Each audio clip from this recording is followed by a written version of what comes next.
Here we are for another episode of Neurodiversity with Theo Smith and my incredible friends. So today, I've been doing this a while now, for several years, and there are people that have still not come on the podcast who should have been on the podcast donkeys years ago. And that means a while ago, right? People I respect, people I've had conversations with, people I listen to, I follow, and yet for some reason the stars have just not aligned and they've not been on. Well, you're in for a treat, because today the stars are aligned and I have Dave Thompson on the show. And it's, even though oceans, worlds feels like they may separate us in the modern world of globalization and the Internet of Things and being able to connect so easily and openly at a millisecond, I'm able to connect with Dave on a more regular basis just by following his stream of thoughts and content across social networks. But listen, you're in for a treat, because Dave has incredible lived experience. He does brilliant work, which he'll share during this conversation. But also, I'd say he's at the forefront of thinking around the concepts of neurodiversity, neuroinclusion, and all elements that go into it. So we're really on an exciting journey today in what will be, I think, a very energized conversation for the next 30 to 40 minutes or so. But without further ado, Dave Thompson, will you give people a lovely brief introduction to who you are and what you do? Oh my goodness. Well, thank you so much, man. It's such a pleasure. I know that I feel like, in some ways, I feel like you're like the UK version of me, like Bizarro Dave, because we bring it, we wear our hats and our hoodies and our t-shirts, and we're a little bit disrupty. We have a lot of energy, right? And I love that about you. And I love it about me too. So, longtime fan and friend, and so happy to be on with you today. A little bit about me. I'll try to get through my life story real quick. But again, I'm Dave Thompson. I was identified with ADHD and dyslexia at 5, so into kindergarten in the U.S. I grew up in New York. Now I know that I have some sensory processing issues and some other confounding factors involved in that are more self-identified. But I really grew up through, in the U.S., we call it the special education model, right? Like separate classroom from my peers. Got a lot of extra kind of empathy, understanding, and support, but lacked a lot of opportunity, was fairly stigmatized, etc., and really was not well prepared to enter the world of work at all. And was, raised through like a deficit model, and kind of, as opposed to my sister, who was considered gifted. Now we know that she's also ND, right? I missed out on a lot, and my growth was kind of stifled, right? Like my limitless potential, which I kind of see now, was not apparent, even well after I entered the world of work. So all I could picture doing was kind of changing the world of work. Entered human services out of college, working with teenagers in New York City in the foster care system, many of whom were ND themselves, and loved that work, but was really disappointed with the lack of meaningful opportunity they were being provided, and so got into social enterprise, so mission-driven ND majority workforces, so workforces, companies that exist not to make the product or provide the service that they do, but their sole mission is to provide employment opportunities, and they do that by, creating products and services. Had a lot of fun with that. That was a kind of small business, mostly autistic majority companies that I was working with. Realized I was good at that stuff because of my brain, not in spite of it. And that was early on in this kind of autism at work, now neurodiversity at work movement that we're very much a part of, before the rebrand to neurodiversity at work, right? And was able to get on the phone with a lot of the biggest companies in the world, many of whom I know you've spoken to, like Microsoft and EY and companies like that, who were just getting started, who were telling me that they had a lot to gain from my knowledge. And I was shocked at that as a young person with imposter syndrome, right? But it was true, because they were trying to figure out how to do this, and I was doing it from the ground up. I was building workforces and deciding the color of the walls and how loud the hand dryers were in the bathrooms and things like that. And, from soup to nuts, every single element of the process, and that was to their benefit. So finally joined the corporate world several years ago, leveraging that knowledge and experience. And so I helped to run an incredible company called Potential Workforce. Potential's been around since 2019, and we help companies around the globe, some of the biggest companies on the planet, in thinking differently about talent through really 4 elements: training, recruiting, coaching, and consulting around all things neurodiversity employment. Amazing. Right. So something I picked up immediately on that is the concept and idea of being segmented, segregated, or taken out of one area and put into another for your benefit. I guess that was the idea and concept, or the benefit of others, depending on the structure of it, right? When in actual fact it had a detrimental impact. And maybe there were some positive impacting factors, but there were definitely some negative impacting factors where you felt maybe you missed out or it limited opportunities in certain areas. I was only speaking to somebody today who was on an autism at work program, and their experience was the same, which is interesting when we do take the young experience of being in academia to the experience of being in the workplace. And that was similar, even though the autism at work program enabled them in some respects to get into a really great organization and fantastic role. It ended up limiting them because then they were restricted from going other areas of that business into management leadership positions to manage people without meeting certain other criteria that were specifically put in there because they had come through an autism at work program, right? So enabling but then limiting. And I find that fascinating because that is almost like recent times we're talking about in the last few years, and yet it's almost reproducing some of the things that we're saying there are problematic. And so we're yet to solve this problem then on that basis, Dave, right? And I'm getting right into it because I know I'm talking to you.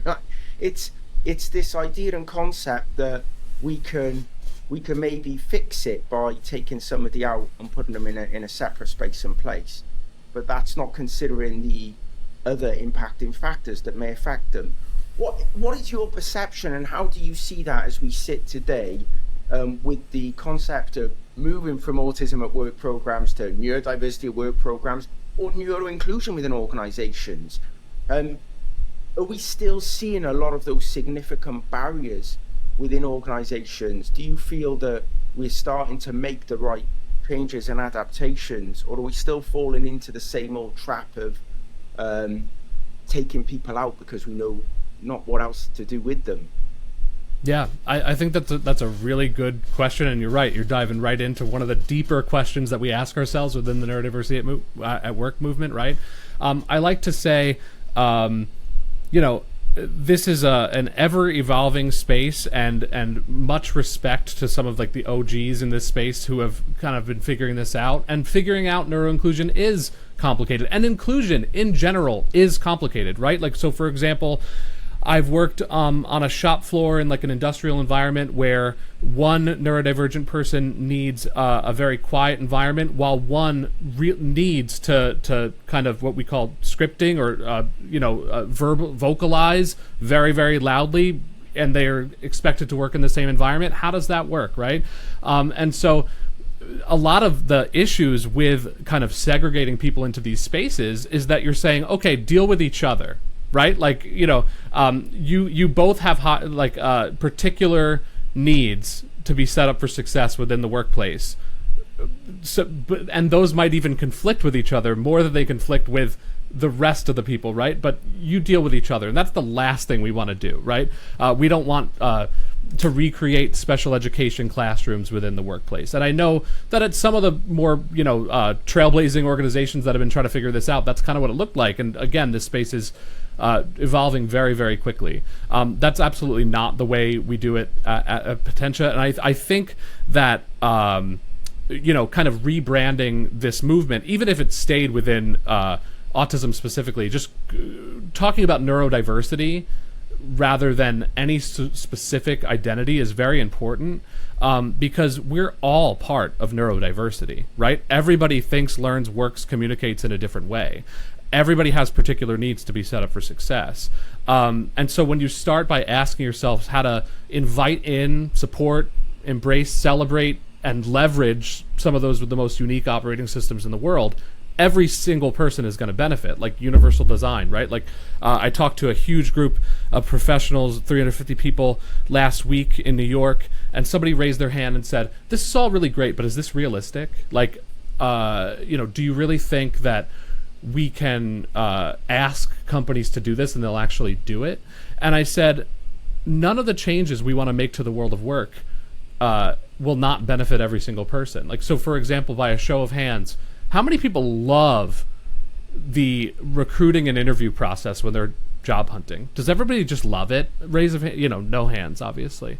And I asked a few questions like that, and the group consensus was unanimous, right? Like, we just want a flexible, more empathetic, understanding world of work that works for everybody. And so I think very, very quickly we're moving towards that and away from any sort of special program, right?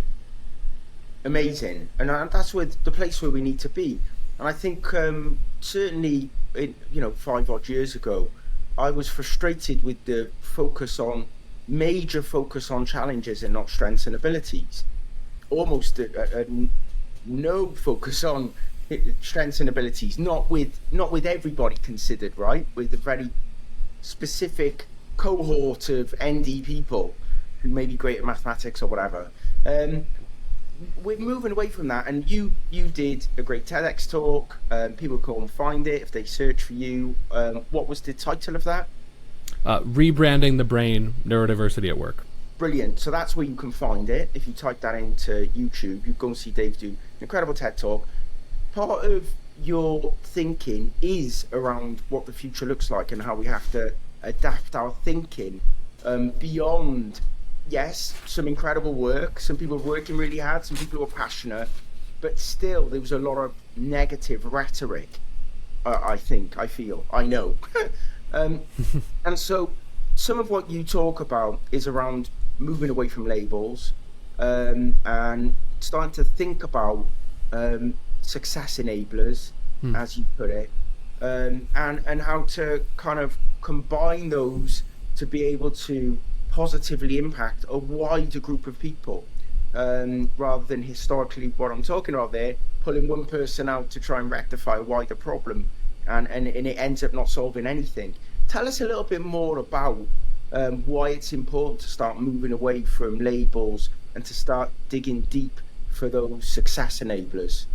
Yeah, man. Thank you. So, and thank you for your kind compliments about the TEDx. I'm so glad it's been impactful. Brilliant. Go find it. Well worth a watch.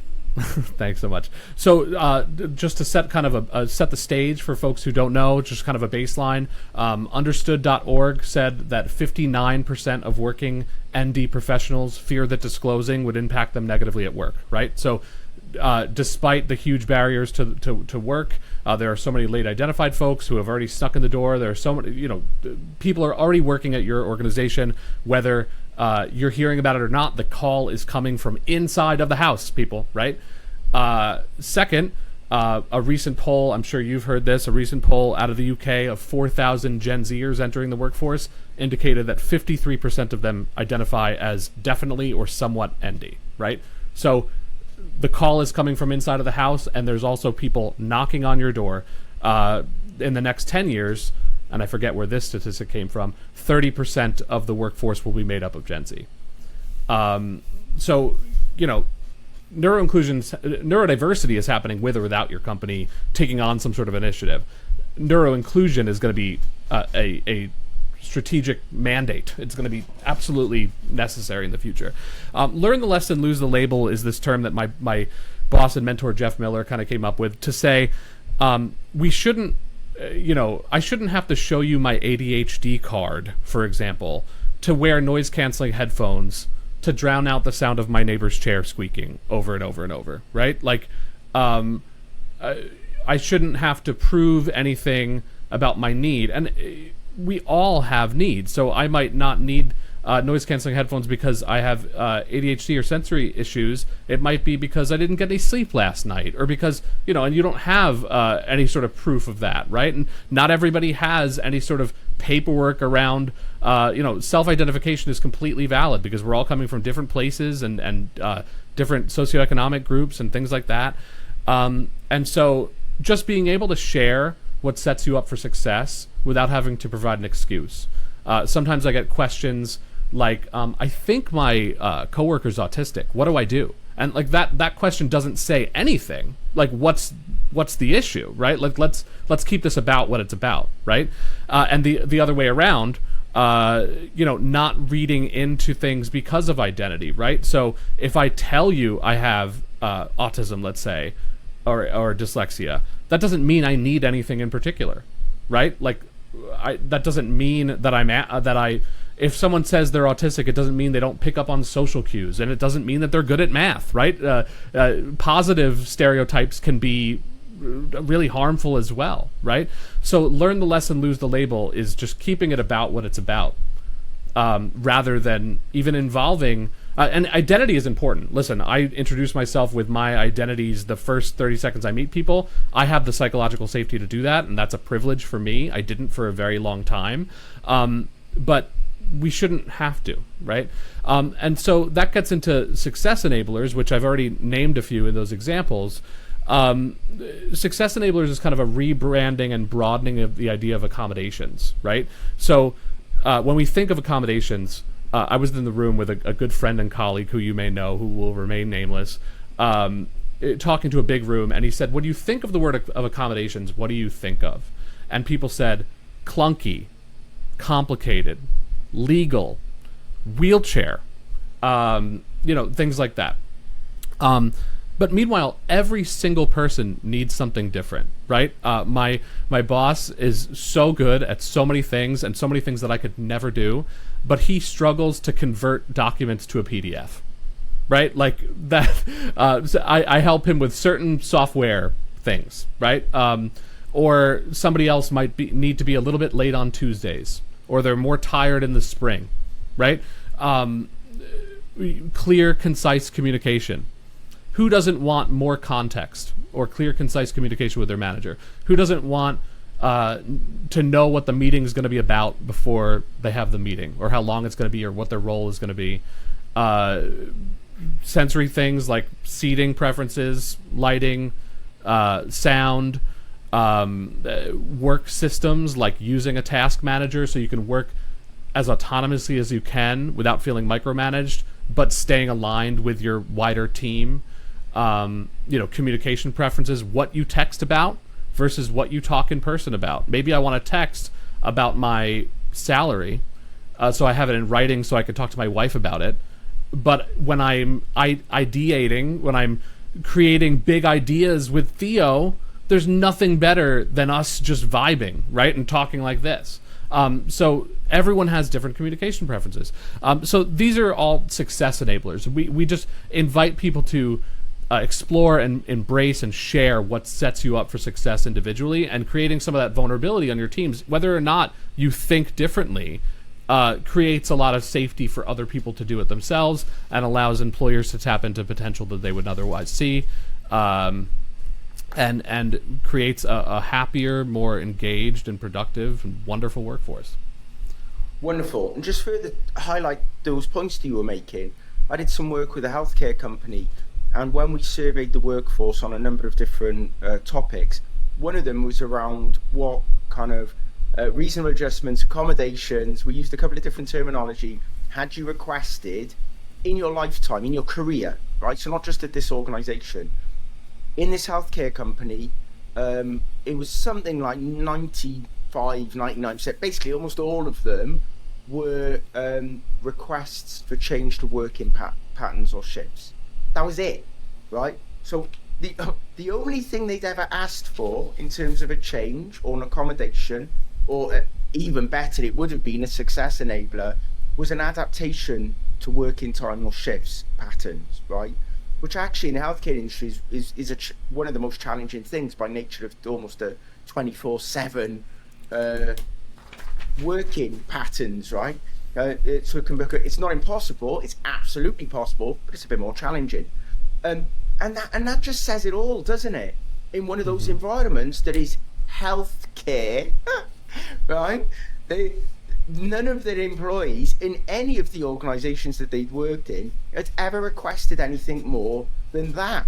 And that would probably be as an absolute need. Like at that point, they absolutely need that adjustment. That's why they're asking for it.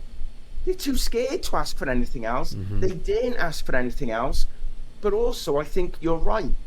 The terminology scares the living daylights out of them. That it's a technical term, it's a HR term, it's a legal term. It's a term that could get them into trouble if they use it. And I think moving away from that to thinking around how can we enable somebody's success? What? Like, absolutely, why would we not want to enable somebody to be successful in the environment? But because we change it to that, it becomes much more positive.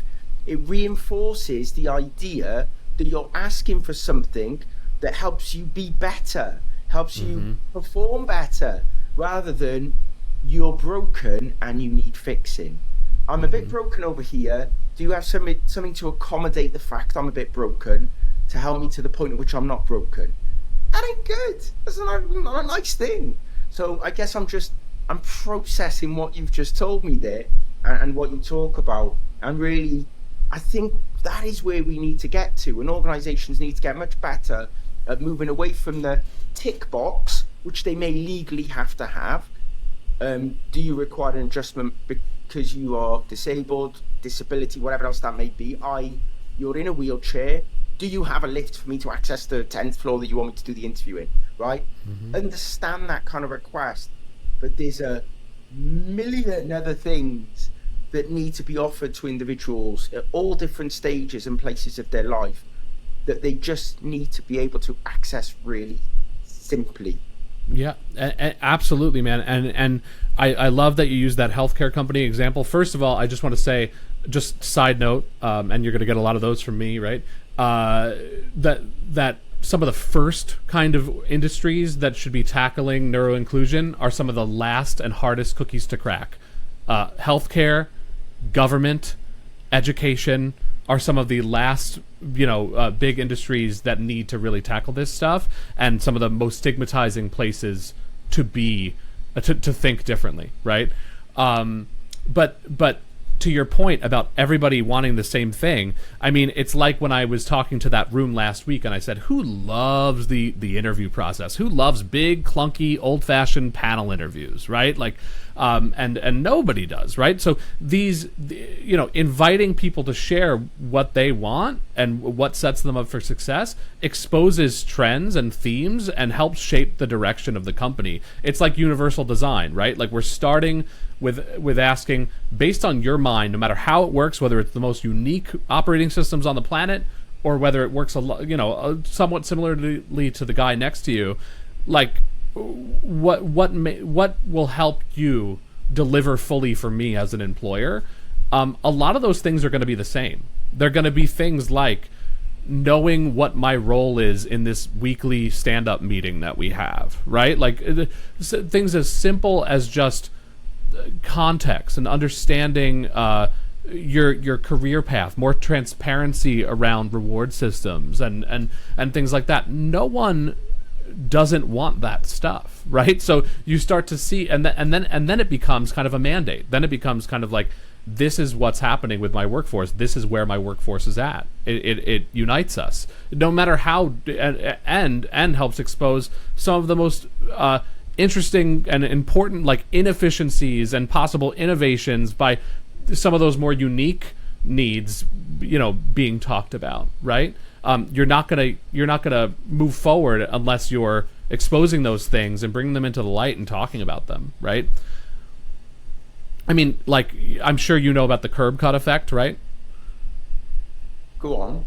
Okay, so the curb. I'm so sorry if you don't. It's not a call out. I think there's the images of it where people are, but maybe not. Go on. Okay, so maybe it's more of a U.S. thing. I'm not sure what your history is like over there with people with disabilities and accommodations, but the Americans with Disabilities Act was a major law that went into place a couple decades ago, and it was not federally mandated for streets to have cuts in the curb for wheelchairs until that passed, and that wasn't until I believe the 1970s.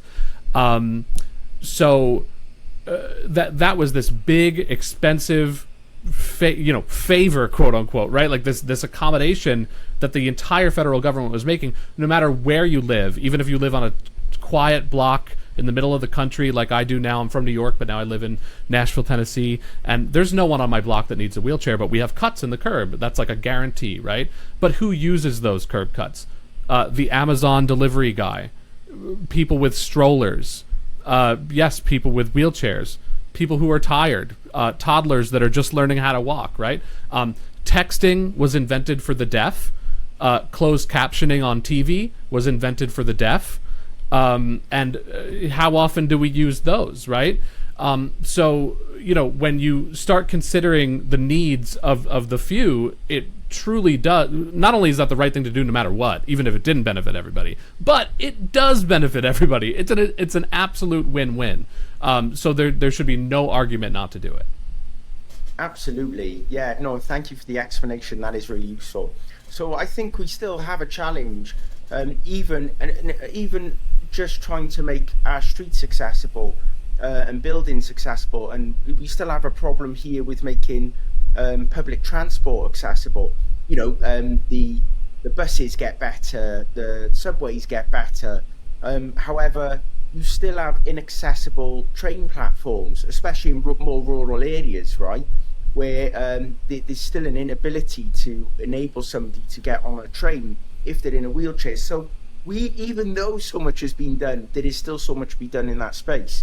And neurologically, I think we have a problem that we didn't design these cityscapes. I mean, maybe in the rural areas it's a little bit better, but these cityscapes, we were not thinking about neurodiversity when we built these skyscrapers, and we were not thinking about them when we created the hundreds of millions of more vehicles that we've put on the street. We're not thinking about any of this, just as we weren't thinking about the poor miners that we push into the darkened caves where they mine for coal, and then their lives were shortened by half because they had illnesses with respiratory illnesses. So we're still in this cycle as human beings of building stuff without due consideration for like the user experience, user design, right? And I think that is the one big challenge I think we still have for individuals now in the workspace in place. They recognise during COVID and other periods now where they've gone, actually, I now see how that environment is damaging me, where I didn't before. And we're in a whole transitionary period now. And you mentioned the thing about the captions, right, the subtitles. We've now seen a massive increase only a couple of days ago. The types of TV programs winning awards and films winning awards are foreign films. That they've massively gone in an increase and rise because more of the younger generation are starting to come through, and they're happy to watch subtitles because they're used to watching subtitles whilst they do their work and other tasks. It's just, even if it's in their own language, they're using the subtitles so that they can access that whilst they also do this thing over here.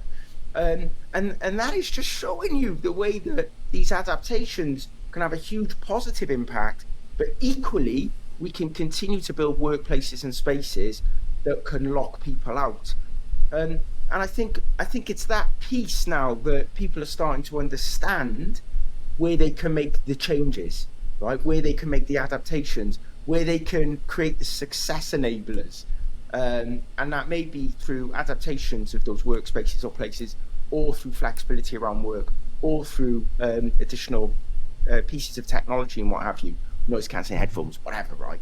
So this is really exciting. So what other areas for you now, through the work that you're doing, through working with organizations, where are you seeing the opportunities, Dave? What are the things that you think are going to start to take off in this space, or that you hope will take off through the work that you're doing? Good question. I gotta say, and I'm sure you've noticed it too. Again, I'm not sure about the differences. It's always, we work around the globe. We work on 5 continents, but it's always interesting to see the differences beyond borders and belief systems and things like that. When we're talking about this stuff around the globe, over the past year, I wish I could feel safe to even quantify this, but I mean, I would say that there's probably the amount of neurodiversity-focused employee resource groups at big companies has probably doubled, maybe more. Like, it's been absolutely exploded over the past year, which is extremely exciting and points to those statistics that I was talking about earlier, right? That people are already at your company, that they need time and space to discuss their needs and things like that. It's been incredible, and at least, you know, weekly I get a couple of contacts from someone saying, I have this idea to start an ERG. I'm in, you know, cloud or cybersecurity, or I'm a graphic designer. I just do this, and I know you're in this field, but I'd like to explore. And there's nobody better to talk about the ND experience at an organization. Bringing in outsiders is important, and it's awesome, and of course I'll preach that, and there are reasons for that. But it's so powerful to see this movement from within these companies that I would have never even dared apply to, and I love telling them that. And so, I mean, we've been doing recruiting programs for a long time. Our main recruiting program is called STARS. It stands for Spectrum Training, Recruitment, and Support. It helps companies start with a pilot and then grow from there, learn as they go, start small, identify best practices for broader implementation, and then make changes to their entire organization. And with any one major client, we might be doing 6 separate programs around the globe at a time or so with that program, and it's been very successful. But as soon as I came on board full time, I you know, even though we see that as a major mountain mover, right? The recruiting program, because the effects go well beyond recruiting. They go into you know, sending a really positive message to other ND employees and communities and partners, and also help make broader changes and figure out what neuroinclusion looks like at those companies. But there's all different ways to do this, and those employee resource groups really point to that, right? That, like, we're gonna be attacking this from all angles, right? So we launched a second program called Empower, which I'm really excited about. It's much less prescribed, like, it has much more broad focus, but it's you know, consulting, coaching, training around everything from overhauling accommodations processes and turning them into success enablers, right? Like centralizing budgets and all that stuff, to overhauling internal and external communications, how you talk about neurodiversity, how inclusive is your stuff, how neuroinclusive are you communicating with your teams, or even in your marketing, launching and facilitating and scaling employee resource groups and things like that. So I would say, I mean, it's already a trend that we're seeing, but this isn't just about hiring anymore. You know, this isn't just about putting butts into seats, right? And that, when done right, I would argue that is an extremely effective way to get started. But the fact is, we're here, we're working, there's more coming, and what are you going to do for your current ND workforce today, right? And so that's Empower. And I do feel that, I hope that both of those programs will continue to be successful, because I do feel like, again, there's a lot of impact to be made from a recruiting program, but I think that there's going to be a lot more of just overall neuroinclusivity at an organization, you know, focused on by external providers and internally by organizations. Brilliant. So I guess it plays back to the stat that you mentioned earlier on around the amount of Gen Z, Gen Z, who are identifying. And what I say is, I guess there's the perspective that, you know, so many more people are identifying now.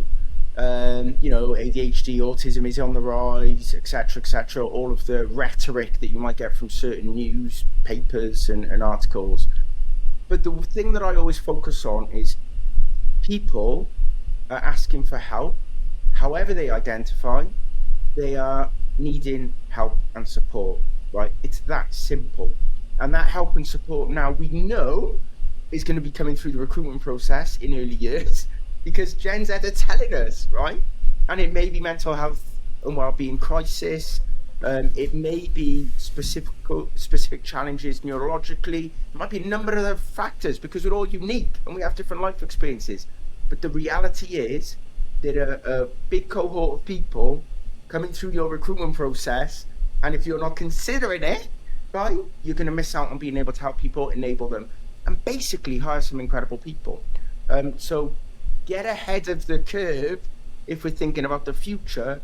More and more organizations, because they're starting to set up the employee resource groups, because they're starting to enable their current employees, because they're giving a platform for their voices, now they can really start to turn on those incredible employee experiences as they come through the recruitment process and into the workplace. And you set up some really great things to be able to enable that, right? Yeah, absolutely. And you know, I do see a lot of kind of eye rolling around that percentage of people who identify as ND, right? And I to some extent I get it. As someone who's been thinking differently and known I've thought differently since I was very young, the single most empowering moment to me in my entire life and career was discovering the neurodiversity movement. So my story is very different from all those late identified people, but I get it. I get the draw to taking a strength-based approach to my brain, really exploring and understanding my operating system and my needs and things like that. To anyone who wants to doubt or gatekeep who gets to sit at the table as far as who thinks differently, that is not my business to be in at all, right? And even if they weren't quote unquote really ADHD or whatever, you're right. They're pointing to traits they have, needs they have, experiences they have, and we're all part of neurodiversity. We all think, learn, communicate, work differently, and so that's to everyone's benefit that people want to start talking more openly about their brains and their operating systems and what they need the world to look like. What I don't want it to do is to have us lose sight of the rest of us, right? The ones that have, like, I cannot imagine having the experience of being 30 years old or so and just learning about my ND identity. I think that's an amazing story. It's an important story to tell. It is not my story. But there's also the story of, like, the reason why these originally called Autism at Work programs got off the ground is, like, historically completely excluded people. Big air quotes here, big air quotes, but, like, incapable, unable to work at a regular company, quote unquote, people, right? Like, non-speaking colleagues and job seekers, people that have faced whether internal barriers like cognitive, differences and things like that, or communication differences, or external barriers like based on the way that they speak or the way that they move, with their body or something, that they've been extremely stigmatized and cast out. It's easy to show these success stories. Even me, like, I'll point to me to criticize myself, even though I'm early identified. I somewhat fit into the corporate structure. I get on a suit, I stand on a stage, I speak into a microphone, and people say, "Oh, that's fun. Like, he's vulnerable, right?" And it's easy to lose sight of the others who would not be up on that stage, who wouldn't be invited to be up on that stage, and don't have a LinkedIn, right? And similarly with these late identified folks, it's like, they've had an extremely successful career in marketing for 20 years, and then all of a sudden they're diagnosed or identified as ND, and then they leverage those skills and those contacts and that privilege and those experiences into a very, very successful, expert, considered an expert globally on that experience. We don't want to forget about anybody, right? Especially, women, people of color, those from other historically marginalized groups, and certain people with certain communication differences, cognitive differences that have really prevented them from being truly included and embraced and supported within the world of work. I hope that's not too controversial. Does that all make sense? I don't think that's controversial at all. I think it's really important to remember. The only additional element I would give to that is we can fall into the trap then sometimes of thinking that what we do is not important enough, or that we should stop doing what we're doing because it doesn't help everyone.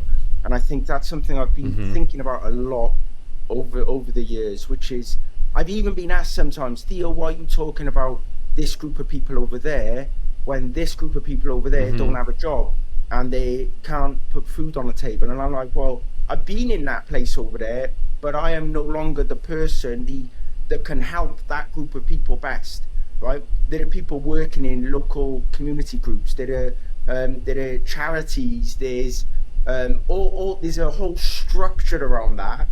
I am not the best person to serve that group of people at this moment in time. I'd have to go and learn what the support mechanisms are, what the reality is for somebody who just comes out of prison after spending 2 years there.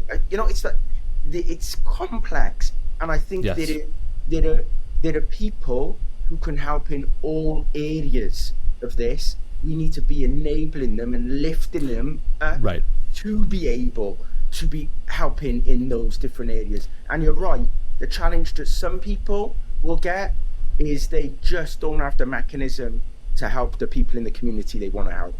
And therefore that can become quite challenging when they see others being successful at helping them. My background is HR and recruitment. That's where I'm working, that's what I'm doing. But in this world of LinkedIn and social media, we get shoved into this neurodiversity pot of people as well, which sometimes I think can be difficult. I'm not a psychologist. I'm not a healthcare professional. I'm not a legal professional. I'm Theo, and I have the experiences that I have, and I leverage them to help. I think it's also important really to understand that in this complex world, we also have people with different experiences and different expertise who can help. We should be lifting up as many of them as we can, I think. Absolutely, yeah. And I should clarify, I mean, again, I think that every person's perspective and story is so important, right? It's just some people have a little bit more of a platform than others, and everybody's experiences and stuff have been different, right? There's no gatekeeping in neurodiversity or in the neurodiversity space, and there should not be. I mean, that goes against what we're talking about here, but not without trying to boil the ocean, without trying to fix everybody for everything for everybody, right? Elevating and amplifying other voices, lending a hand, lending an opportunity, lending some of that privilege and those benefits that you have to others by sharing a quote, plugging an event, things like that, and just making sure that we're getting a very neurodiverse and overall diverse group of perspectives and influence, right? There's that saying, nothing about us without us, and I think that that's very important. But I'm not I'm not this person that represents the ADHD or dyslexia or neurodivergent community, and I don't want to be. I don't think there should be one, right? Like I represent me, and yes, not to toot my own horn, but toot Theo, I've worked with a lot of people for a long time. Like I've managed many and worked alongside many people with lots of different identities and challenges and strengths. So I have a lot of context to be talking about this stuff. But still, I wouldn't call myself an expert. I wouldn't say that I'm any sort of authority that my opinion matters any more than somebody else who's never been on a podcast, right? Yeah, absolutely. I think it's a really nice way to round off today's conversation, which is we know what it took for us to get where we are today, and we know what it's taken from others to get from very different spaces and places to where they want to get to, wherever that may be. I think the best thing we can do, and I know that you do this very well, Dave, is remember those people and try to position the ladder in the way that other people can take themselves a few steps out of the current situation into a much more positive space or place, wherever that may be.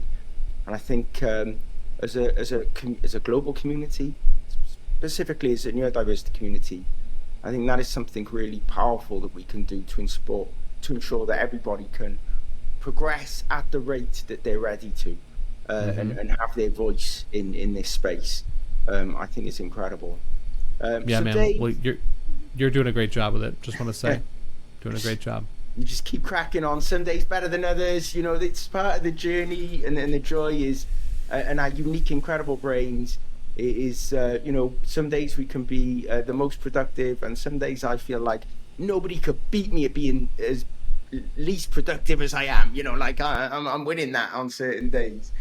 But certainly this is a joy and a blessing to be able to share these conversations with other people. And that was the whole reason for setting this up, is for you to learn about people all over the planet who identify with neurodiversity as a concept, their passions, their interests, what it means to them.